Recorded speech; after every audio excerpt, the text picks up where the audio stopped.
Hello guys, मेरा नाम वीरेंद्र जांगीड़ है और मैं राजस्थान का रहने वाला हूँ। मैंने एसएससी सीजीएल 2024 के अंदर में पहले ही अटेम्प्ट के अंदर में ये एग्ज़ाम क्रैक किया है और मेरा मैथ्स का स्कोर 90 आउट ऑफ 90 रहा है। तो इस वीडियो के अंदर में मैं वो स्ट्रेटजी बताने वाला हूँ जो कि आपको 2025 के अंदर में अगर आप एग्ज़ाम देने वाले हैं तो आपको वही स्ट्रेटजी अगर आप फॉलो करेंगे तो आपका मैथ्स के अंदर में आई गारंटी यू कि आपका स्कोर 90 आउट ऑफ 85 मिनिमम। और अगर आप स्कोर अच्छा करना चाहते हैं, थोड़ा अपनी ओर से भी अच्छा एफर्ट मारेंगे तो आपका 90 आउट ऑफ 90 आप भी स्कोर कर सकते हैं। और एक बात आप याद रख लीजिए कि ये वीडियो थोड़ा लंबा बन सकता है। मैं आपको शुरू में ही ये चीज़ इसलिए बता दे रहा हूँ क्योंकि यहाँ से बच्चे स्किप करना स्टार्ट कर देते हैं। तो फिर आप एक बात ध्यान रखिए कि अगर आपको स्कोर अच्छा करना है तो ये जो वीडियो है, अगर आप पूरा शुरू से एंड तक कॉपी और पेन लेके एक एक चीज़ लिखते हुए चलेंगे, लिखते हुए, जैसे आप दूसरे वीडियोस को देखते हैं और कुछ भी लिखते नहीं हैं, तो अगर आप वैसे करेंगे तो आपको कोई मतलब नहीं रहेगा इस वीडियो का। अगर आप लिखते हुए चलते हैं तो आई गारंटी कि आपको मैथ्स के अंदर में एक भी दूसरा वीडियो कभी भी देखने की ज़रूरत नहीं पड़ेगी। अगर आप एसएससी सीजीएल का एग्ज़ाम की तैयारी करना चाहते हैं, सीएचएसएल की तैयारी करना चाहते हैं, तो ये वीडियो आपका लास्ट वीडियो होगा जो मैथ्स के लिए होगा। तो मैथ्स के लिए एक एक चीज़ बताऊंगा। देखो क्या क्या बताने वाला हूँ। सबसे पहले मैं कैलकुलेशन बताने वाला हूँ, क्या करना है, कैसे करना है, कहाँ से करना है, कैसे आपकी स्पीड बढ़ेगी, सब कुछ इसमें रहेगा कैलकुलेशन से रिलेटेड। उसके बाद सिलेबस से रिलेटेड जो चीज़ आती है, सिलेबस भी एक एक चीज़ मैं इस वीडियो के अंदर मैं आपको बताने वाला हूँ। सिलेबस जैसे ही खत्म होता है उसके बाद आप क्या करते हैं, रिवीजन। तो रिवीजन भी मैं बताने वाला हूँ मैथ्स के अंदर में। उसके बाद होता है पीवाई क्यूज़ का भी बताने वाला हूँ। उसके बाद कोर्स, उसके बाद में आपका आता है टेस्ट, मॉक टेस्ट के बाद में आता है उसका एनालिसिस कैसे करना है, वो भी बताने वाला हूँ। और सबसे इंपॉर्टेंट मैं वो चीज़ बताने वाला हूँ कि आपको रिसोर्सेज क्या फॉलो करने हैं। और किसी ने भी ये नहीं बताया होगा कि चैप्टर वाइज एक एक चैप्टर को मैं नाम ले लेके, देखो वीडियो लंबा बनेगा लेकिन एक ही वीडियो में सब हो जाए तो सबसे बेस्ट है। तो आपका क्या होगा कि जितने भी चैप्टर्स हैं उस एक एक चैप्टर में क्या क्या सबसे ज़्यादा रिपीट होने वाले चीज़ें हैं, ताकि वो सबसे पहले अगर आप कर लो तो आपका स्कोर शुरू में ही आपका 35 के आसपास पहुंच जाएगा। ठीक है, आपको लगेगा क्या 5 से 10 दिन लगेगा, लेकिन अगर वो टॉपिक आप सबसे पहले कर लो तो आप 5 से 10 दिन के अंदर में 30 से 35 नंबर जो है वो ऐसे ही आ जाएंगे। ठीक है, अगर आपके इससे अच्छे आ रहे हैं तो that is the great thing, उनके लिए भी बताऊंगा मैं। और आपको मैं शुरू से जो एकदम स्टार्ट कर रहा है, बिगिनर है एकदम, वहाँ से स्टार्ट करूँगा। और जिनके 45 नंबर आ रहे हैं ना, उनको भी मैं बताऊँगा कि आपको 50 कैसे लेके आना है। तो ये भी आप जो चीज़ ध्यान रखिए मैथ्स के अंदर में। एक चीज़ अब मैं आपको थोड़ा मेरा बैकग्राउंड बता देता हूँ, क्योंकि चीज़ें क्या है कि अगर आपको ये लगे कि मैथ्स के अंदर में 90 आउट ऑफ 90 आ गए तो ठीक है कि वीडियो बना रहा है, तो ऐसा टाइप का नहीं है। मेरा बैकग्राउंड थोड़ा बता देता हूँ ताकि आपको ये भी भरोसा हो कि मैथ्स के अंदर में मेरा बैकग्राउंड रहा कैसा है। तो मैं आपको जो चीज़ें बताऊँगा मैं अपने सिर्फ एसएससी सीजीएल के एक्सपीरियंस के बेस पे नहीं बताऊँगा, मैं आपको सारा जो मेरा एक्सपीरियंस है उस पर बताऊँगा। तो एक एक चीज़ आपके लिए खास रहेगी। देखो मेरा बैकग्राउंड रहा है सिविल इंजीनियरिंग। सबसे पहले मैं अब स्टार्ट से ही बताऊं तो मेरा 12th के अंदर में मैथ्स में 98 आउट ऑफ 100 था, 98 आउट ऑफ 100। तो ये मेरा सबसे पहला चीज़, क्योंकि मैथ्स मेरा स्ट्रॉन्ग रहा है बेसिक। और उसके बाद में अगर मैं आगे जाऊँ तो मेरा जेई क्लियर किया है, जेई मेंस। उसके बाद में जेई मेंस में सेलेक्ट होने के बाद में मैं एनआईटी रायपुर छत्तीसगढ़ में गया था, मेरा सिलेक्शन हुआ था। एनआईटी रायपुर जो कि आपको भी पता है कि इंजीनियरिंग में अच्छी कॉलेज है।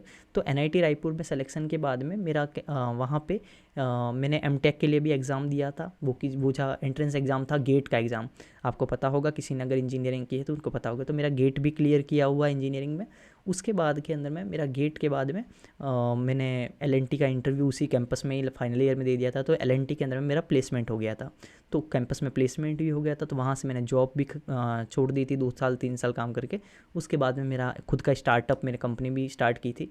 तो ये सारी चीज़ें हैं। उसके बाद एसएससी मैंने सिर्फ 3 से 4 महीने की प्रिपरेशन, जो सीजीएल के प्री के पहले का टाइमिंग बता रहा हूँ, 4 महीना लगभग किया होगा प्री के पहले। उसके बाद 2-3 महीना ये मेंस हो गया। तो ये मैंने प्रिपरेशन की, उसमें मैंने सीजीएल का एग्ज़ाम भी निकाला और मैथ्स में 90 आउट ऑफ 90 भी है। तो आप मुझ पर ये तो भरोसा कर सकते हैं कि 90 में से 90 लेकर आना है। तो मैं वो तो चीज़ आपको बता ही दूंगा कि सीजीएल के अंदर में कैसे लेके आया जा सकता है, मैथ्स के अंदर में पर्टिकुलरली। ठीक है, और एक बात और बता देता हूँ, मेरे सिर्फ इसी में नहीं, मॉक में भी मैक्सिमम बार मैथ्स के अंदर में 50 में से 50 ही रहे हैं प्री के अंदर में। ठीक है, मैक्सिमम बार। ठीक है, और 90 आउट ऑफ 90 मॉक के अंदर में मैथ्स में और भी रहे। जैसे मैं 20 मॉक देता हूँ तो उसमें 10 से 15 बार मेरे 50 में से 50 ही रहते हैं मैथ्स के अंदर में, जो कि ये रियल है। मैं वो भी आपको शीट्स वगैरह आगे मैं बहुत कुछ दिखाऊंगा आपको, ठीक है। तो ये सारी चीज़ें तो आप मुझसे पे भरोसा कर सकते हैं। और ये वीडियो को शुरू से एंड तक देखना। शुरू का इंट्रोडक्शन थोड़ा लंबा हो गया मुझे पता है, लेकिन आपको ये जानना जरूरी है कि आप, ताकि आप ना वीडियो को एंड ना करें, इसलिए मैं आपको शुरू में ही बता दिया हूँ कि आप भरोसा कर सकते हैं। अब मैं एक एक छोटी छोटी चीज़ों को बताने वाला हूँ, तो आप पेन कॉपी लेके रखना चाहते हैं तो आप वो लेके रखिए, आपके लिए बहुत फ़ायदा होगा।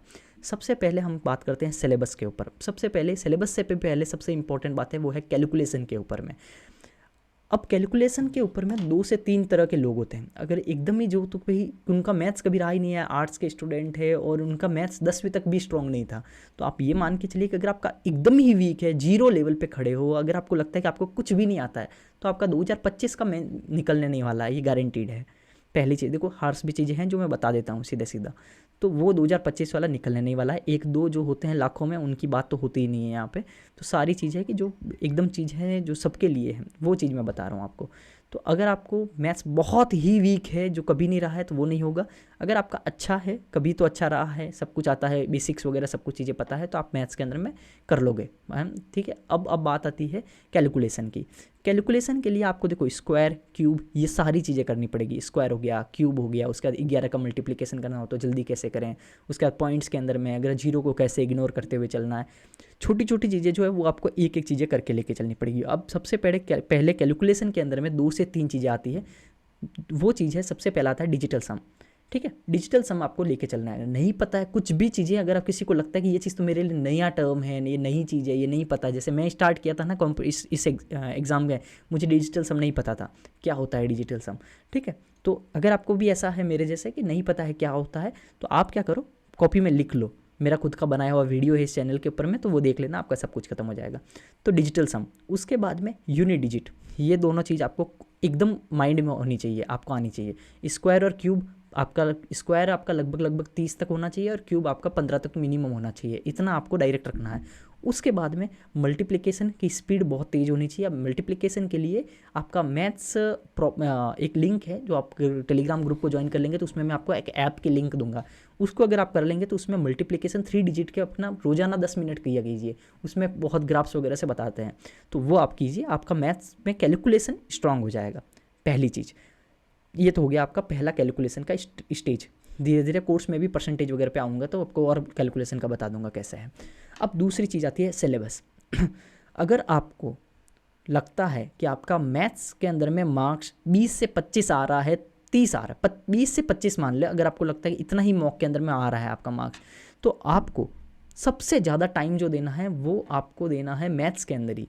जीके को साइड में रखना है, पहले मैथ्स देना है, क्योंकि भरोसा मैथ्स पे है, जीके पे नहीं। जीके लक पे आजकल ज़्यादा हो रहा है, तो पहले मैथ्स के अंदर में आप अपना ना 40+ स्कोर इंश्योर करो, उसके बाद दूसरों के ऊपर में देखो जीके वगैरह में। इंग्लिश तो साथ में आप करोगे ही, लेकिन जीके से पहले मैथ्स को प्रायोरिटी देना है अगर आपका मैथ्स कमज़ोर है, पहली चीज़।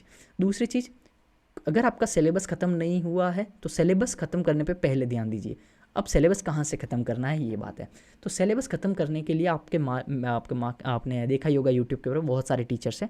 मैं पहले अपना बता देता हूँ, मैंने सिलेबस खुद से ही ख़त्म किया है। मैंने किसी भी एक भी टीचर का कोर्स नहीं लिया है, और ना ही मैंने कोर्स किसी का भी एक भी पूरा किया है, या फिर जो भी टेलीग्राम वगैरह पे होते हैं मैंने किसी के लेक्चर, अभी यूट्यूब पे सारे टीचर के लेक्चर तो हम लोग देखते ही रहते हैं कभी न कभी स्क्रॉल करते हुए, तो ये तो था मेरा।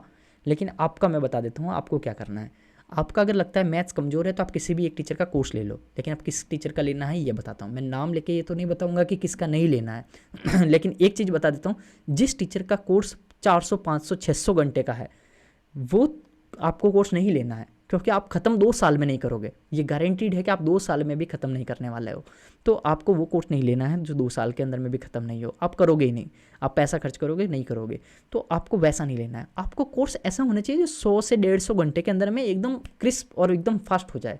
तो आपको सिलेबस इतना फास्ट करना है जैसे आपका रैपिड ट्रेन है, ठीक है। तो आपका बुलेट ट्रेन की तरह आपका चलना चाहिए सिलेबस, ये सारे सब्जेक्ट के लिए जो मैंने किया था। आपका सिलेबस बहुत फास्ट होना चाहिए, ये पहली चीज़ है। अब दूसरी चीज़ है 100 से 150 घंटे। अगर लगता है कि यार कोर्स लेने की ज़रूरत नहीं है, तो अब दूसरी चीज़ है, तो आपके पास आप कर सकते हो वन शॉट से। यूट्यूब पे बहुत सारे टीचर के वन शॉट है। वन शॉट के अंदर में क्या कि हर चैप्टर लगभग आपका 6 से 7 घंटे में ख़त्म हो जाना चाहिए।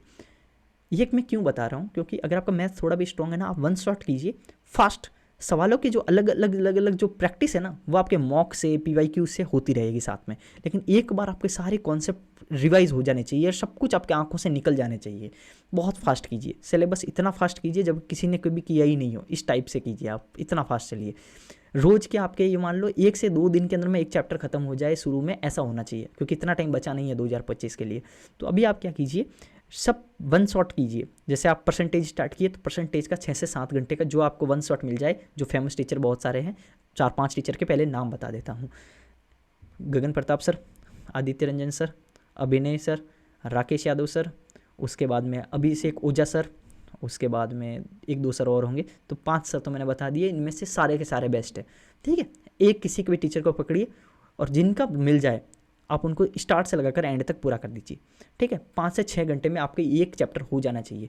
सिर्फ एक ज्योमेट्री एक ऐसा चैप्टर है जिसके अंदर में आपको 15 घंटे का कोई मैराथन है, जो अभिषेक ओझा सर के 2 वीडियो बने हुए हैं, एक 8 घंटे का और एक 5 घंटे का ज्योमेट्री का, वो करिए, आपका खत्म हो जाएगा ज्योमेट्री। आपको 50-50 घंटे 60-60 घंटे आपको नहीं देखना है। ठीक है, नहीं देखना है, ये गारंटी बता रहा हूँ, नहीं देखना है, क्योंकि आप 5 लेक्चर करोगे उसके बाद में आप पता नहीं आप कहाँ रहोगे और वो लेक्चर कहाँ रहेगा। तो आपको ये नहीं करना है, मैंने भी नहीं किया था, आपको भी नहीं करना है। आप अगर बहुत आप कमज़ोर भी है ना तो भी नहीं करना है, क्योंकि अगर 25 टारगेट कर रहे हो, 26 कर रहे हो तो आप आराम से करो। ठीक है, अब बात आती है दूसरी चीज़, सिलेबस आपको जल्दी जल्दी ख़त्म कर देना है। सिलेबस के बाद में अब आपकी बारी आती है रिवीजन की। सिलेबस के साथ में एक चीज़ और ध्यान रखो, जो जो टॉपिक के अंदर में एक चीज़ आपको मैथ्स के अंदर में रट लो कि मुझे टाइप्स नहीं छोड़ने हैं। टाइप्स क्या होता है, जैसे परसेंटेज में भी सवाल आते हैं तो अलग अलग टाइप 1, टाइप 2, टाइप 3 की आपको जो थोड़ा प्रैक्टिस करो तो आपको पता है। तो अलग अलग टाइप के, जैसे चोर पुलिस के सवाल, ये एक टाइप हो गया। दूसरा आपका इसमें भी 2 सामने से ट्रेन आ रही है तो ये एक अलग टाइप हो गया।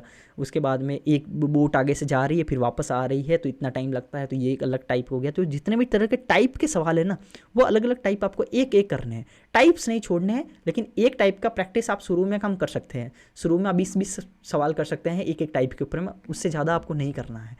धमाधम सवाल कीजिए, धमाधम सिलेबस को ख़त्म कीजिए, ये मेरा पहला रूल है। सिलेबस सबसे पहले ख़त्म करना। मैंने जीके में भी सबसे पहले है ना 1 महीने के अंदर अंदर पूरा सिलेबस भी कर लिया था, इतना फास्ट गया था मैं। ठीक है, तो आपको सिलेबस ख़त्म करना है, ये पहला हो गया। अब चलते हैं रिवीजन के ऊपर में। रिवीजन में अगर आपको करना है ना, तो सबसे पहले आप एक बुक ले लीजिए। आप 2 बुक के अंदर में आपका ये है पहला बुक, मैं रिकमेंड वैसे मैं मैथ्स के अंदर में बहुत, मैं जिसका कम पढ़ा हूँ, लेकिन फिर भी मैं आपको चीज़ें आपके हिसाब से बता देता हूँ आपको क्या क्या चीज़ें करनी है। आपको ये बुक ले लेनी है, वो है आदित्य रंजन सर की, जो ये फॉर्मूला बुक है। अब बात यह है कि सिर्फ आदित्य रंजन सर की ही नहीं, आप गगन प्रताप सर की भी ले सकते हो। ठीक है, जिनकी पसंद आए, जिनकी भी आपके पास है। अब ये नहीं कि ये ले लो, आपके पास अगर कोई और है तो वो बेस्ट है। ठीक है, मेरे पास ये है इसलिए मैं बता रहा हूँ। अब बात आती है गगन प्रताप सर की जो लेटेस्ट है ना, वो लगभग ऐसी ही है। तो पुरानी वाली नहीं थी ऐसी, पुरानी वाली थोड़ी अच्छी नहीं थी, लेकिन अभी जो लेटेस्ट आई है वो एकदम बराबर ही है। ठीक है, तो ये मान लो। अब इसमें क्या है कि सारे टाइप वाइज है, एक एक प्रॉब्लम, इसको ऐसे रिवीजन करना है, ऐसे रिवीजन करना है कि हर 15 दिन में ये बुक खत्म हो जानी चाहिए, हर 15 दिन में ये बुक खत्म हो जानी चाहिए। मैथ्स के अंदर में ये खत्म हो जानी चाहिए अगर आपको 50 में से 50 लाने हैं। इसमें क्या है, CGL एक ऐसा एग्ज़ाम है ना, आपका 45 नंबर के आसपास है ना, ऐसे ही आ जाएंगे। 45 मतलब 42 तो आ ही जाएंगे, 3 से 4 सवाल को छोड़ना, 42 तो ऐसे ही आ जाएंगे। ठीक है, अब बात चलती है कि इसको इतना करना है कि आपको हर 15 दिन में करना है। इसमें सारे फॉर्मूला आपको मुंह पे ऐसे याद होने चाहिए, ट्रिक्स इसमें सब कुछ है वो याद होनी चाहिए, टाइप्स इसमें सारे कुछ है, सारे याद होने चाहिए। इसमें हर टाइप के बाद में सवाल दिए हुए हैं 2-2-3-3 ईजी डाटा के साथ में, वो आपको सारे प्रैक्टिस हो जाएंगी। तो कहने का मतलब, इस बुक को अगर आप हर 15 दिन में एक बार खत्म कर दे रहे हो ना, महीने में 2 बार हो गया, आपको सब हो जाएगा। लिखना कुछ भी नहीं है। और एक बात, नई बुक के ऊपर पेन चलाना है। मैंने बहुत से स्टूडेंट को देखा है जो पेन इसके ऊपर लगाते ही नहीं है कि अरे बुक ख़राब हो जाएगी। ख़राब कुछ नहीं होती, आपकी बुक है, बेचनी थोड़ी है। ठीक है, तो ये हो गया पहली चीज़। तो अब आपकी चीज़ है कि इसको हर टाइप में ऐसे करना है। और एक और चीज़, इसमें मैं टिक कैसे लगाता हूँ वो देखो, शायद दिख रहा होगा। इसमें मैं ना, जैसे ये चैप्टर है, इसमें मैंने देखो एक यहाँ टिक लगा रखा है, एक यहाँ टिक लगा रखा है, एक यहाँ टिक है। तो ऐसे करके मैं 3-3, 4-4 बार टिक लगा देता हूँ। कैसे, पहली बार टिक लगाया इसका मतलब पहली बार मेरा ये रिवीजन हो चुका है, एक बार, दूसरी बार लगाया मतलब 2 बार हो चुका है, ऐसे लगाता रहता हूँ मैं।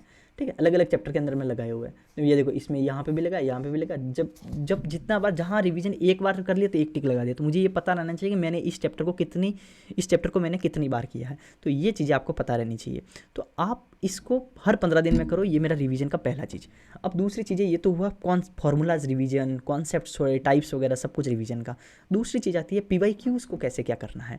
अब गगन प्रताप सर के क्लास नोट्स नाम से अर्थमेटिक और एडवांस दोनों के आते हैं, गगन प्रताप सर के, और भी टीचर्स के आते हैं। मैं देखो किसी भी टीचर का जो नाम ले रहा हूँ ना, वो ये नहीं है कि मैं उनसे पढ़ा हूँ कि नहीं पढ़ा हूँ, मैं ये है कि आपको पढ़ना चाहिए कि नहीं पढ़ना चाहिए, ठीक है। मेरा तो मैं अलग सोच के चलता हूँ। तो अब मैं ये क्यों, क्योंकि मेरा थोड़ा मैथ्स स्ट्रॉन्ग था, तो मैं उनके लिए भी बता रहा हूँ जो स्टार्ट कर रहे हैं। तो आपको गगन प्रताप सर के क्लास नोट्स आते हैं आपके अर्थमेटिक और एडवांस दोनों के। तो आपको क्या करना है, अर्थमेटिक के अंदर में और एडवांस के अंदर में जो क्लास नोट्स है ना, उसके PYQs आपको लगा देने हैं। वो वही क्लास नोट्स हैं जो गगन प्रताप सर की जो सीट्स आती है ना, उस सीट के अंदर में है, ठीक है। सीट के अंदर में जो सवाल है ना, उन्हीं का सॉल्यूशन उस क्लास नोट्स में किया हुआ है, मेरे यहाँ कहीं पढ़ा होगा, ठीक है, दोनों बुक। तो अब क्या होगा, मैं उसके अंदर से क्या करता था कि मैं उसके अंदर से सवालों को करता था। लेक्चर्स देखने का इतना टाइम नहीं था, तो मैं उसके अंदर से सवालों को करता था। वन शॉट देखो, मैं आपको इसलिए बोलता हूँ वन शॉट देखो, वन शॉट से आपके चैप्टर खत्म हो जाएगा। और उसके बाद में क्या करो, आप सवालों को करो। सवाल जितना करोगे ना, उतने नंबर बढ़ेंगे। लेक्चर्स आंखों से देखने से नंबर नहीं बढ़ने वाले हैं, आप सवालों को करते रहो। PYQs उसके अंदर में सब पढ़े हुए हैं, उसके अंदर में हर कॉन्सेप्ट के सवाल है, वो सब करते रहो, बहुत सारे करते रहो। अब ये तो हुआ बिगिनर के लिए कि ऐसे करते रहो। अब दूसरी चीज़ है रिवीजन के अंदर को, मैं रिवीजन क्या करते हैं, कैसे करते हैं, वो थोड़ा समझो। एक और चीज़, एक अपनी थोड़ी बुक, नोटबुक बना लो। नोटबुक के अंदर में क्या, आप मॉक दे रहे हो तो उसका नोट करो, आप कहाँ कौन सा PYQ कर रहे हो, हार्ड लग रहा है उसको नोटबुक करो, सवाल भी लिखो, उसका आंसर है ना अपनी तरीके से लिख दो, और स्मार्ट तरीके से लिखो, थोड़ा बहुत कि शॉर्ट तरीका क्या है वो लिखो अपनी नोटबुक के अंदर में। ये तो हो गया दूसरी चीज़। तीसरी चीज़ क्या है कि अब दो तरह के लोग हैं। अभी मान लो कि हमारा एग्ज़ाम सर के ऊपर में है, ठीक है। अब ये मान लो कि CGL आने वाला है, उसके 15 दिन 20 दिन पहले आपको क्या करना है वो बता रहा हूँ। रिवीजन का इतना बेस्ट तरीका है जो मेरे लिए है। अगर आपके नंबर 40 से 45 आने लग गए हैं, अब आपको रिवीजन कैसे करना है। अब आपको पेन है ना, अगर आपको लगता है कि मेरे को ना कुछ सवाल आते हैं, ये वाला पढ़ा हुआ नहीं है, बाकी मेरा पेन तो इतना फास्ट चलता है ना कि मेरा कैलकुलेशन मैं एकदम कर लेता हूँ। मुझे अपने ऊपर क्या रहता है, मुझे अपने ऊपर इतना भरोसा रहता है कि यार मुझे अगर ये तरीका इसका पता हो जाए ना, तो मैं सवाल कर लूँगा। ऐसा नहीं है कि मेरी स्पीड स्लो है, ऐसा नहीं है। कभी कभी क्या होता है ना, ये सवाल देखा ही नहीं है ज़िंदगी में, इस टाइप का सवाल देखा ही नहीं है, तो वो नहीं बनता है। तो मैं क्या करता हूँ, मैं ये क्लास नोट्स उठाता हूँ, आपके लिए बता रहा हूँ, क्लास नोट्स उठाता हूँ, और सवालों को मैं फिर पेन से नहीं करता हूँ। एग्ज़ाम के 10 से 15 दिन पहले मैं पेन से नहीं करता हूँ। मैं क्या करता हूँ, पेन को तो रखता हूँ साइड में। मैं जैसे हिंदी की किताब कैसे पढ़ते हैं, सोशल साइंस कैसे पढ़ते हैं, मैं वैसे उस मैथ्स की कॉपी को पढ़ता हूँ। उससे क्या होता है, मेरा टाइम बचता है, पहली चीज़। अब मैं क्या करता हूँ, जहाँ पे मैं 20 से 30 सवाल कर सकता था पेन से आधे घंटे में, मैं उस आधे से 1 घंटे के अंदर में मैं लगभग 200-300 सवाल को पढ़ लेता हूँ। उसके एक एक आंसर को कैसे, मैं क्या करता हूँ, सवाल पढ़ता हूँ, उसका मेन कॉन्सेप्ट देखता हूँ कि हाँ ऐसे ऐसे हाँ सॉल्व हो जाएगा, फिर देखो सवाल हाँ सॉल्व हो जाएगा। ये मैं एग्ज़ाम के 15 दिन पहले की बात बोल रहा हूँ, शुरू में नहीं है, 15 दिन पहले देखा कि हाँ ये हो जाएगा। लगा कि अरे यार ये सवाल तो है ना मेरे से होगा ही नहीं, अगर मेरे को अभी दे दे तो मेरे से तो होगा ही नहीं। तो फिर मैं क्या करता हूँ, उसका एक एक स्टेप को देखता हूँ। तो इससे क्या होगा, रिवीजन इतना फास्ट होगा। पेन से करना नहीं है, कुछ नहीं करना है उस लास्ट 15 दिन में। लास्ट 15 दिन में जितने सवाल आपकी आंखों से निकल जाए ना, वो बेस्ट है। जितने सवाल, मैं आप समझ लो कि एक एक दिन के अंदर मैं आपको 600 सवाल, 700 सवाल आंखों से निकाल देता था। जब मेरे को लगता था कि अरे यार मेरे को तो ये इंस्टॉलमेंट नहीं बन रहा है, तो मैं इंस्टॉलमेंट के सवाल पढ़ता था फिर। तो इससे क्या होगा ना, आपका रिवीजन हो जाएगा। अब आप लास्ट 15 दिन 10 दिन बचे हुए और उस समय पेन से कर रहे हो, तो आपका ना 30 सवाल करके क्या ही उखाड़ लोगे। तो आपको जितना देखना है आंखों से देखो, नज़रों से बाहर निकालो। लास्ट के समय में क्लास नोट्स मैथ्स के अंदर में मैं पढ़ता था। ये हो सकता है आपको अलग लगे कि यार मैथ्स कौन पढ़ता है, मैं मैथ्स को फिर उसके बाद में पढ़ता था, क्योंकि फिर मेरे को अपने ऊपर ये भरोसा था कि मैं पेन तो चला ही लूँगा, बस पढ़ने की देर है, ठीक है। अब जाती है नेक्स्ट बात, रिवीजन की बात जैसे ही आपकी हो जाती है, तो रिवीजन के बाद में मैं आपको एक और चीज़ बता देता हूँ कि हाँ, अगर आपके मैथ्स के मॉक के अंदर में मार्क्स शुरू में 15 से 20 आ रहे हैं, अगर आपके, अब मैं जो बता रहा हूँ मैथ्स में मॉक के मार्क्स के ऊपर बता रहा हूँ, कि अगर आपको लग रहा है कि आपके मार्क्स इस समय 15 से 20 आ रहे हैं, तो आप ये मान के चलिए कि अगर आपके मैथ्स के अंदर में मार्क्स 45 के आसपास नहीं आए, तो आपका सिलेक्शन नहीं होने वाला है, ये गारंटीड है, ठीक है। आप देख लो कि UR की कट ऑफ गई है अभी इस बार 152 या 153 के आसपास गई है। तो 152-153 आपकी कट ऑफ है, इसका मतलब आपका क्या है कि आपका स्कोर मैथ्स में तो होना ही चाहिए, क्योंकि जीके का भरोसा नहीं है। 20-25 नंबर, 30 नंबर मैक्सिमम इतने ही आते हैं लगभग लोगों के, उससे ज़्यादा बहुत कम के आते हैं। तो 20-25-30, अब सोचो 25-30 नंबर तो इसमें कट गया, अब बाकी तीनों मिला के ही आपके 20-25 कटने चाहिए। उसमें से मैथ्स अगर पूरी नहीं आएगी, फिर इंग्लिश पे और फिर रीजनिंग वगैरह पे देखो, तो आपको मैथ्स में 45 नंबर आपको लाने हैं। अब आपके 15-20 नंबर आ रहे हैं, तो आपको अपने दिन का 7 से 8 घंटा सिर्फ मैथ्स को देना है, आपको रीजनिंग को, आपको जीके को नहीं देना है। ठीक है, जीके को बहुत कम। ठीक है, आपको पहले मैथ्स करनी है। मैथ्स में नंबर आएंगे तो सिलेक्शन है। रीजनिंग और रीजनिंग क्या, सॉरी, जीके आपका बाद की बात है, सबसे पहला बात मैथ्स है। ये तो हुआ पहली चीज़। अगर आपके मार्क्स 35 से 40 आ रहे हैं, तो अब यहाँ पे आपकी दिक्कत ये है कि आप अपने आप को देखिए कि आप एक, मैं इतना अच्छा ट्रिक बता रहा हूँ मैथ्स के अंदर में मार्क्स लाने का, वो चीज़ बताना आगे मैं और बताऊँगा। आपको क्या होता है ना, कभी कभी हम अपने आप को ही नहीं देखते हैं। देखो ये वीडियो लंबा बन रहा है, जो भी इस स्टेज के ऊपर खड़ा है, इसका मतलब ये मान लो कि मैं एक एक इतनी चीज़ें बताने वाला हूँ। अभी बना कितना, भी 20 मिनट का बन चुका है, ये मेरे हिसाब से 40 मिनट के आसपास जाएगा। ठीक है, तो अब आपको क्या करना है, एक चीज़ और, आपको ये देखना है, सेल्फ एनालिसिस करनी है। सेल्फ एनालिसिस कैसे, 1 घंटे अपने आप को दो, कॉपी पेन पकड़ो, एक एक चैप्टर में सोचो और एक एक चैप्टर में लिखो कि आपको कौन से सवाल मॉक के अंदर में देखते हो, जिसका 35-40 आ रहा है वो बता रहा हूँ, कौन सा सवाल आप मैथ्स के अंदर में देखते ही डर जाते हो, वो चीज़ लिखो। आपको लगता है कि भाई इंस्टॉलमेंट देखते ही मेरे अंदर दिल में वाइब्रेशन होने स्टार्ट हो जाते हैं, तो आप पहले इंस्टॉलमेंट लिख दो। ऐसे ऐसे आप पूरा सिलेबस को, अपने आत्मा से होता है ना, अपना सेल्फ को आपको एनालाइज करना। हमें कभी कभी हम होता है ना, वो सेल्फ एनालिसिस ही नहीं करते, हम सिर्फ ना बस करते जाते हैं। सेल्फ एनालिसिस करो, 2 घंटे तक कुछ मत करो, सिर्फ पेन लेके लिखो। मैथ्स के अंदर में आप ना ऐसे 15 से 20 चीज़ लिख लोगे कि आपको जो नहीं आते हैं या फिर जिसमें आप डरते हो, वो लिख दो। उसके बाद सिर्फ आप वही करो। ठीक है, आप 15-20 दिन सिर्फ वही करो, मतलब 15-20 जो ये टॉपिक लिखे हो बस वही करो आप, 2-3 दिन, 3 दिन, 4 दिन, 5 दिन यही करो। उससे क्या होगा, आप जो वीक थे ना, वहाँ पे आप स्ट्रांग बनना स्टार्ट करोगे। जिससे आपको डर लगता था ना, उससे आप ना मुकाबला करना सीख जाओगे। फिर आपके मैथ्स में जो 35-40 है ना, वो 42-43 होने स्टार्ट होंगे। आगे मॉक में आऊँगा तो और बढ़ाऊँगा, इससे आगे कैसे बढ़ सकते हो। अब हो गया ये आपका स्कोर बढ़ाने का। स्टार्ट कर रहे हो तो सिर्फ मैथ्स पढ़ो, और अगर 35-40 आ रहे हैं तो सेल्फ एनालिसिस करो। तीसरी चीज़, और अब आपके पास आती है चौथी चीज़, कि अब आपको एक सवाल और आता है कि भाई क्या किसी को शॉर्ट अप्रोच सीखना चाहिए या नहीं सीखना चाहिए, ट्रिक सीखनी चाहिए कि नहीं सीखनी चाहिए, या फिर मेरे जो 12th के मेथड थे एक्स मान के वाले, वही आपके काम के आ जाएंगे। अब सोचो कि मैं अपना बता देता हूँ। मुझे ऐसा लगता था कि मैं मैथ्स के अंदर में जब मैं ना फाड़ दूंगा वाला, अगर आपने पहला वीडियो देखा है जो मैंने अभी 2-3 दिन पहले बनाया था, तो आपको पता होगा, मैंने अपने उसमें थोड़ा डीप डेप्थ में बताया है कि मैंने जब पहली बार मॉक दिया था तो मेरे आए थे 60 नंबर। लेकिन अब आपके जो आप अगर मेरे मॉक दिया था तो मेरे आए थे 60 नंबर, उसमें से सिर्फ मैथ्स के अंदर में 45 मार्क्स थे 50 में से, बाकी सब में 15 थे। ये तो पहला, तो मेरा मैथ्स में अंदर में अच्छा था उस समय। लेकिन बात यहाँ पे ये थी कि मेरे 15 नंबर ही दूसरे सब में क्यों थे, क्योंकि मेरा टाइम सारा मैथ्स में चला गया था, मेरे 50 मिनट मैथ में लग गए थे। तो इसका मतलब क्या है, इसका मतलब ये है कि आपको टाइम मैनेजमेंट आपको करना पड़ेगा। अब टाइम मैनेजमेंट कैसे होगा, एक तो प्रैक्टिस से हो जाएगा। दूसरी चीज़, आपको खुद देखना है कि बहुत सारे ऐसे सवाल थे, मेरा मैथ्स एक्स मान के तो मेरे को शुरू से ही सारे कर लेता था लगभग, लेकिन ट्रिक्स नहीं, जब तक नहीं सीखोगे, आप ये मान के चल लो, ट्रिक्स शॉर्ट अप्रोच नहीं सीखोगे, तब तक आप ये मान के चल लो कि आप बहुत टाइम वेस्ट करोगे। जैसे कि मिक्सचर एलिगेशन है, अब एलिगेशन तो हमने कभी भी नहीं पढ़ा है, कौन से क्लास के अंदर में एलिगेशन पढ़ा ना, इंजीनियरिंग तक तो मैंने कर लिया, मैंने तो कभी एलिगेशन नहीं पढ़ा। ठीक है, तो आप एलिगेशन आपको सीखना पड़ेगा, एलिगेशन आपको सीखना पड़ेगा, आपको ट्रिक्स उसकी सीखनी पड़ेगी। ये ट्रिक्स आपको एलिगेशन, क्योंकि एवरेज में एलिगेशन लग जाता है, आप क्रिकेट के सवाल आते हैं, रन वगैरह उसमें चला जाता है, 2 जने चले गए ग्रुप से तो एवरेज वगैरह में एलिगेशन लग जाते हैं, SICI में एलिगेशन लग जाता है, तो ये सीखना पड़ेगा। परसेंटेज, मैं पहले परसेंटेज कैसे करता था कि जैसे कि आपको बोला कि 10% का किसी को डिस्काउंट मिला, फिर और 10% मिल गया, तो मैं पहले क्या करता था कि 45 को 10% का 2 बार डिस्काउंट मिला, तो मैं क्या करता था कि भाई क्यूमुलेटिव डिस्काउंट कितना हुआ, तो 45 इंटू 0.9 इंटू 0.9 करता था।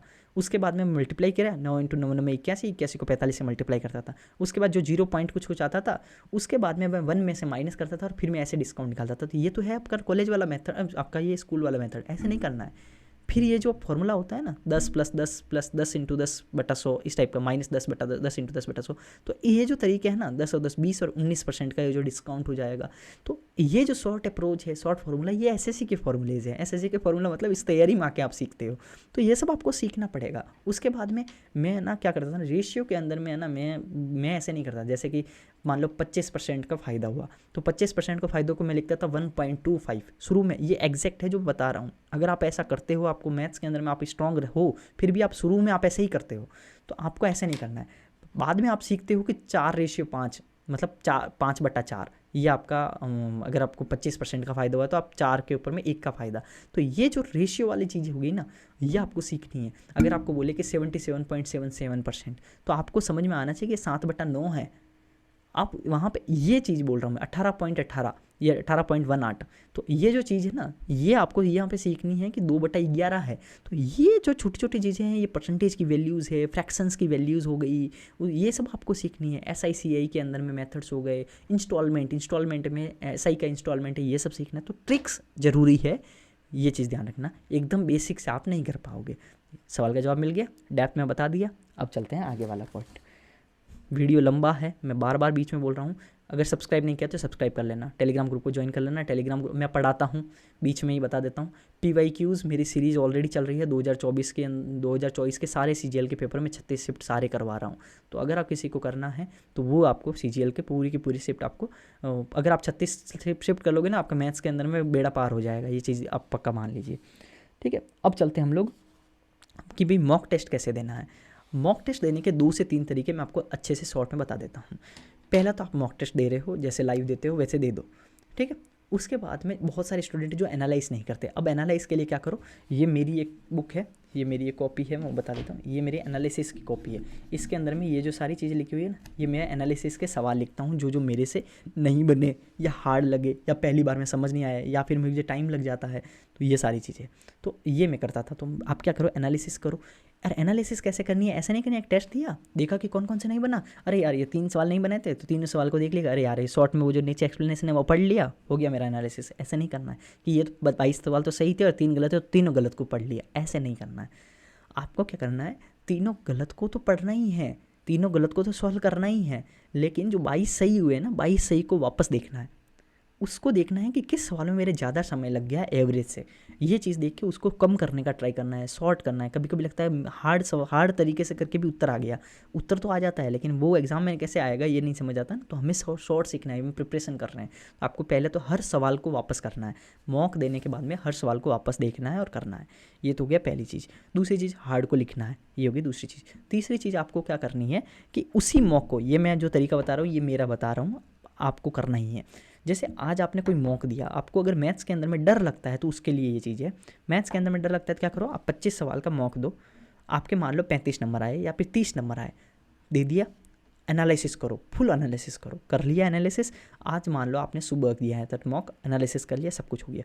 अब आप क्या करो, आज 9 बजे बजते हैं ना शाम के, रात के 9 बजे आप क्या करो, वापस से खोलो उस मॉक को और फिर से दो उस मैथ्स के सेक्शन को। डर लगता है तो बता रहा हूँ मैथ्स का, वापस दो उसी को। अब आपको ना कुछ सवाल तो याद होते हैं, याद करने का मतलब उत्तर याद होते हैं, तो उत्तर टिक नहीं करना है याद होते ही।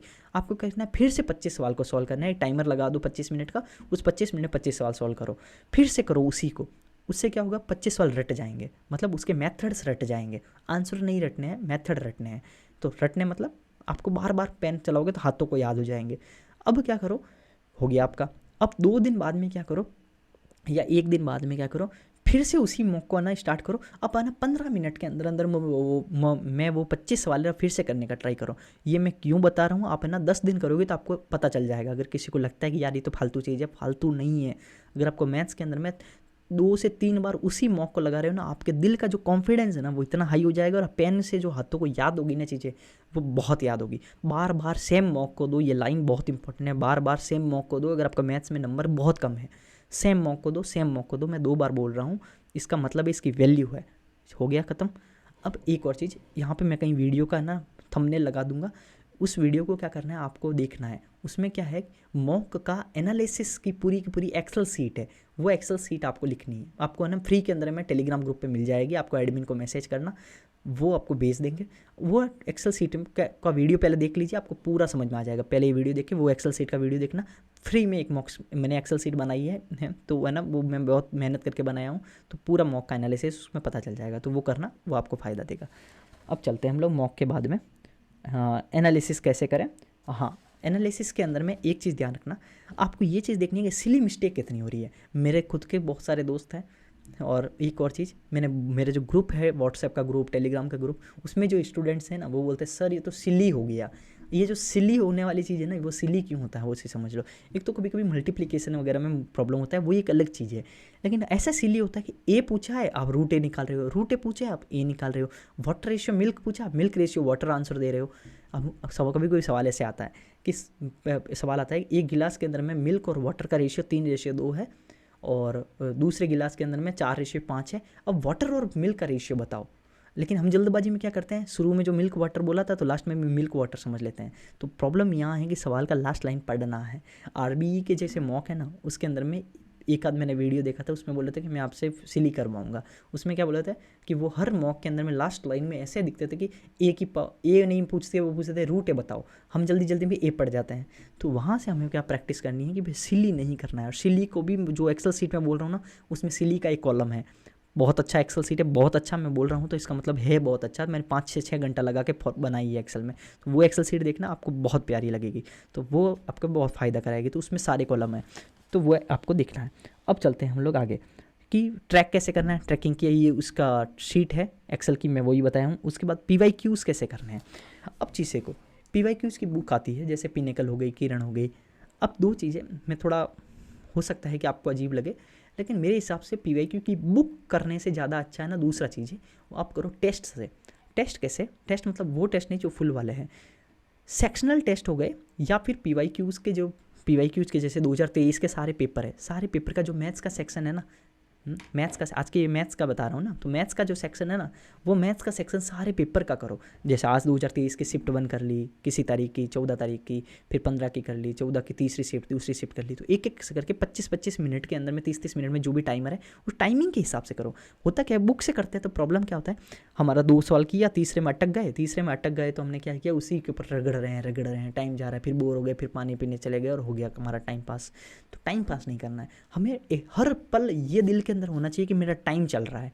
टाइमिंग के हिसाब से हमें होता है ना, आपको 100 सवाल 1 घंटे में करने बोलो तो आप नहीं करोगे, हाँ होगा ही नहीं आपसे ज़िंदगी में। लेकिन वो जो टेस्ट देते हो ना, टेस्ट में 100 सवाल कर लेते हो 1 घंटे में, वही चीज़ यहाँ पे है। आप मैथ्स के अंदर में ना 25-25, 30-30 मिनट जो ऊपर चलते हैं ना, उस हिसाब से करो। हमेशा टेस्ट के ऊपर में लगा के फिर ना प्रैक्टिस करो। सारे PYQ हो रहे हैं, टेस्ट भी हो रहा है, टेस्ट के साथ साथ PYQ हो रहे हैं, और PYQ के साथ में आप उसका रिवीजन भी कर रहे हो। एक टेस्ट दिया, 25 सवाल हो गए, 25 में से जो बना वो ठीक है, नहीं तो आंसर देखा, उसका एनालिसिस किया, फिर नेक्स्ट दे दो, फिर नेक्स्ट दे दो, ऐसे ऐसे 3 मॉक दे दो, तो 75 सवाल तो यही हो गए। फिर 100 सवाल हम बोलते हैं ना, 100 सवाल PYQ करो, 100 सवाल PYQ करो, कोई नहीं करता है। 3 टेस्ट मॉक दे सकते हो आप दे दोगे, लेकिन मॉक PYQ ऐसे कॉपी लेके नहीं करोगे। तो आपको क्या करना है, सेक्शनल मॉक देने, या तो टॉपिक वाइज मॉक दे दो, और या फिर क्या करो, ये जो PYQ के मॉक है वो दे दो। टॉपिक वाइज भी दे सकते हो, जैसे सब ये नियम नंबर सिस्टम दे दिया वो सब, तो वो भी कर सकते हो। वीडियो कितना नंबर बन गया, 32 मिनट का बन गया है। मुझे वीडियो की लेंथ का भी हो रहा है कि भाई आप देखोगे कि नहीं देखोगे।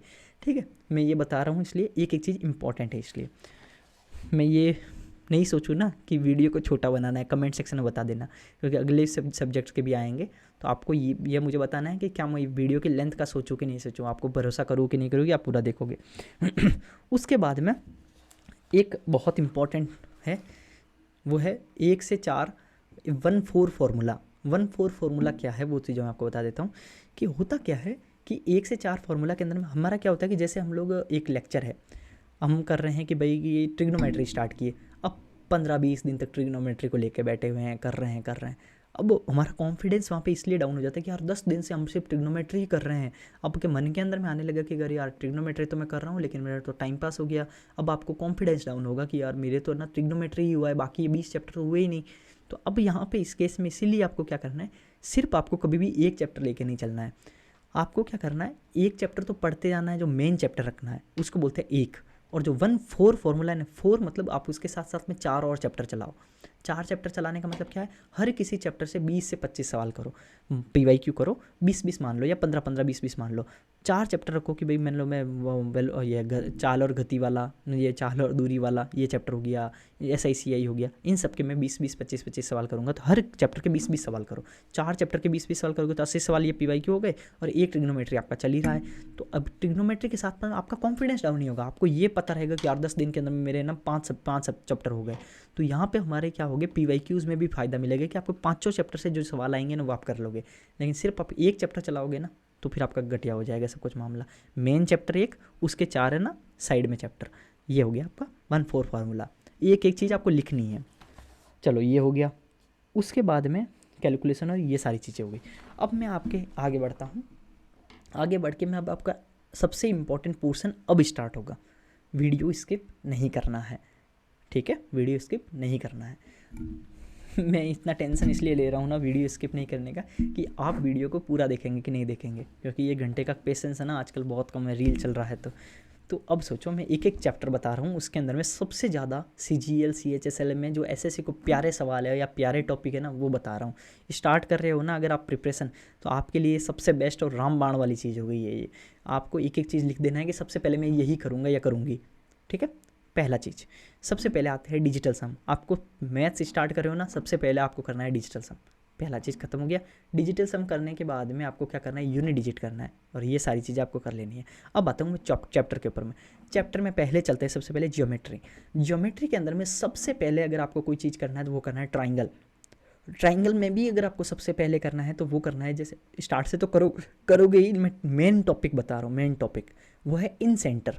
इन सेंटर है ना, इन सेंटर जो है वो उसके सवाल आते ही आते हैं। जैसे कि ए दिया हुआ है तो इन सेंटर वाला एंगल क्या होगा, जैसे ठीक है 90 + a/2, ठीक है। तो ये जो चीज़ है ना वैसे एंगल वाले करने हैं, जैसे एंगल पूछता है ना, जैसे ये ऊपर वाला ए है तो ये a/2 एंगल होगा, 90 + a/2, 90 - a/2, ऐसे टाइप के जो सवाल है ना वो करने हैं।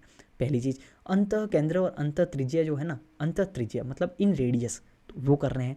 उसके बाद ऑर्थो सेंटर और ये जो चीज़ें सेंटर जो चैप्टर है ना वो पूरा करना है, ये पहली चीज़। दूसरी चीज़ आपको क्या करनी है, ये जो का ट्रिपलेट है ना, ट्रिपलेट आपको सारे रट लेने हैं। मैं एक एक चैप्टर बता रहा हूँ, एक एक चैप्टर की इंपॉर्टेंट चीज़ बता रहा हूँ। ये हो गया आपका ट्राइंगल का चीज़, मेन चीज़ें बता रहा हूँ जो रिपीट बहुत ज़्यादा होती है, ये हो गया। उसके बाद अगर SSC का सबसे फेवरेट अगर जियोमेट्री से कोई चैप्टर है तो वो है सर्कल। सर्कल में भी सबसे फेवरेट अगर कोई सवाल है ना वो है आपका टेंजेंट। टेंजेंट में कौन कौन से 3 टाइप के टेंजेंट उनके बहुत फेवरेट है, डायरेक्ट टेंजेंट, एक इनडायरेक्ट टेंजेंट, और direct common tangent, indirect common tangent, और एक होता है 2 सर्कल है ना बाहर से ऐसे चिपके हुए हैं तो उनकी जो डायरेक्ट टेंजेंट है वो बताओ। ये 3 तो सबसे पहले। उसके बाद में एक और है कि जीवा की लेंथ बताओ। जीवा मतलब कॉर्ड।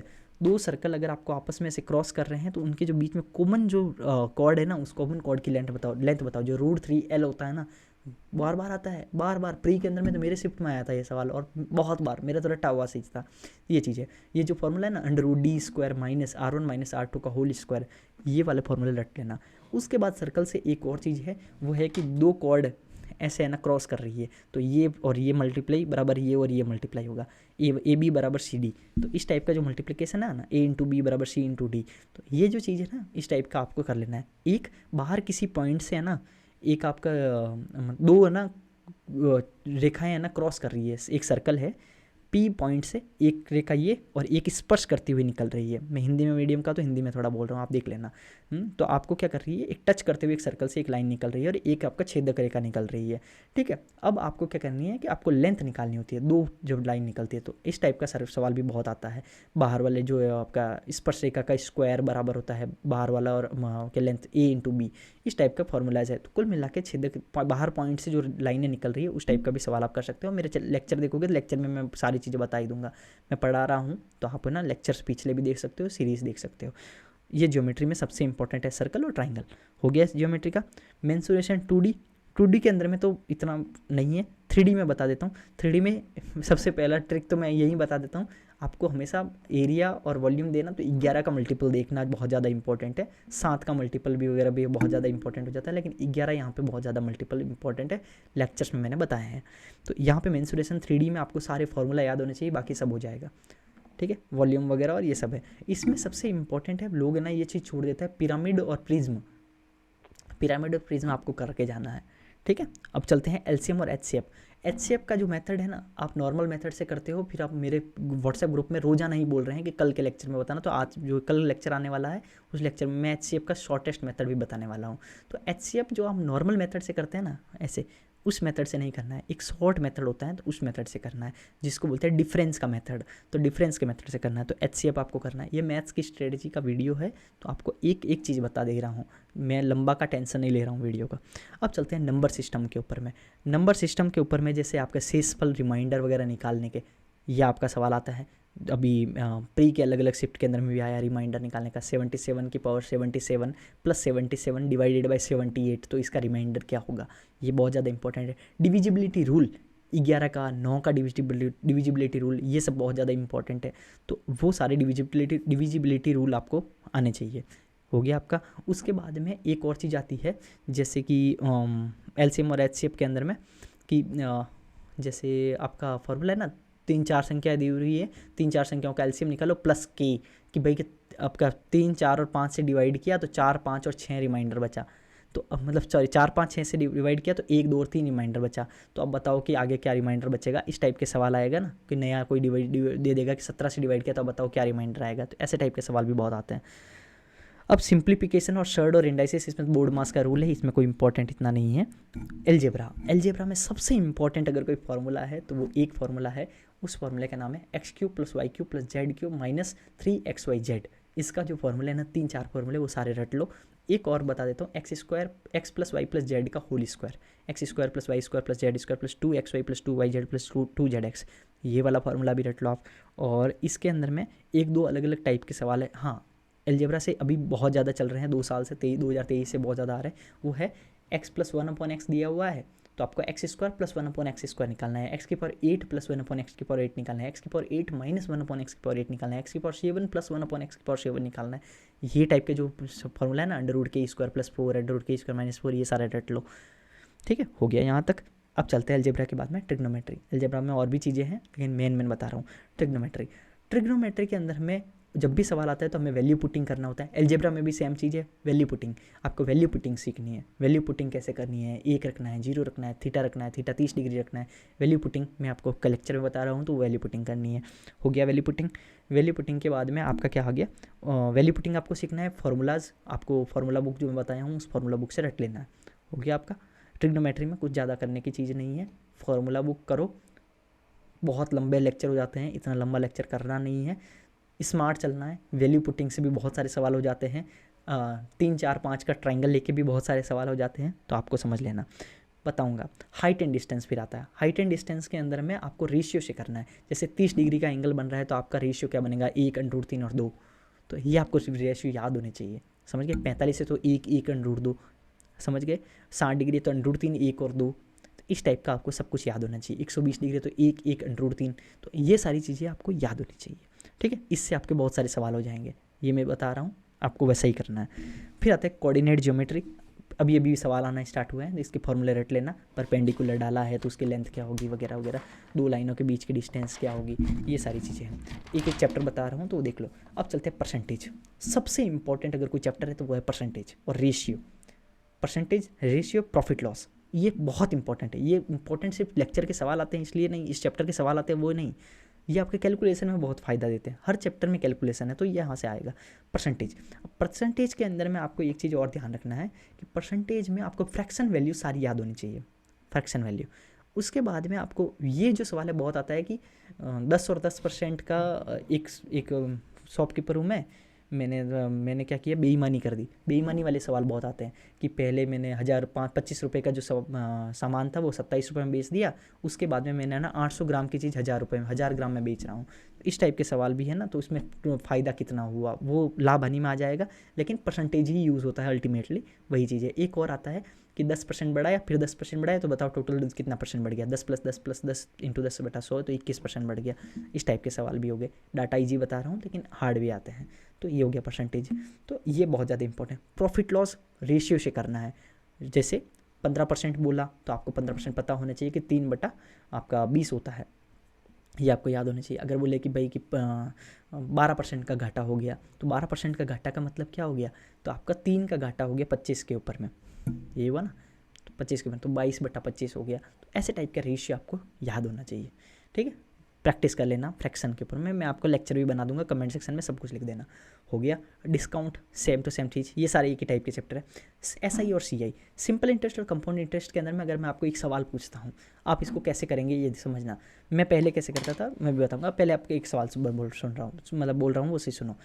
एक प्रिंसिपल अमाउंट है कि मैंने आपको इंटरेस्ट के ऊपर में दी, मेरी जो मैंने आपको कुछ अमाउंट इंटरेस्ट पे दिया, आपको 5 साल के अंदर में वो अमाउंट मेरा दुगना हो गया, ठीक है। 5 साल में वो अमाउंट दुगना हो गया, बताओ कि कितने साल के अंदर में मेरा वो अमाउंट है ना 7 गुना हो जाएगा। तो ये सवाल आप कैसे करोगे।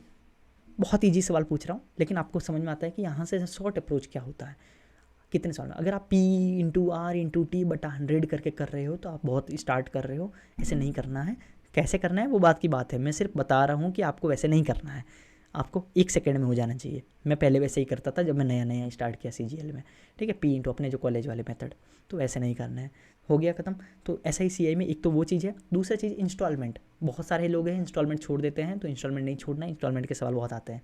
Compound interest CI, compound interest के अंदर में भी आपको एक एक चीज़ करना है। कंपाउंड इंटरेस्ट के अंदर में तो और भी बहुत सारे ट्रिक है, गोल्डन रेशियो वगैरह, तो गोल्डन रेशियो आपको याद होने चाहिए। आपका जैसे SI और CI, दूसरे साल का SI और CI का डिफरेंस क्या होगा, इस टाइप के सवाल भी बहुत आते हैं। हार्ड सवाल में होता है तो वो वैसा ही आता है। 45 मिनट का वीडियो बन चुका है, ठीक है, वेट आपको करते रहो। 45 मिनट का बन गया है तो आपको देखना है, जिम्मेदारी आपकी है।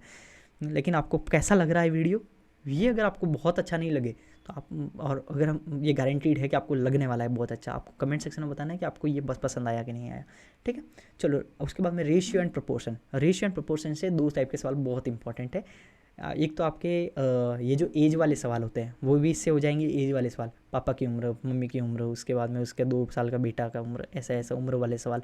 उम्र वाले सवाल अगर आप कैसे कर रहे हो कि 7 साल पहले रीना और माया की उम्र इतनी थी, तो आप ऐसे कर रहे हो ना अगर कि X-7 बटा Y-7 3:5, ऐसे नहीं करना है, ठीक है। तो वो मेथड नहीं है, शॉर्ट मेथड से करना है, ठीक है। तो वो कर रहे हो तो गलत है, कॉलेज में ऐसे ही करते थे या फिर स्कूल में ऐसे ही करते थे, तो वह नहीं करना है।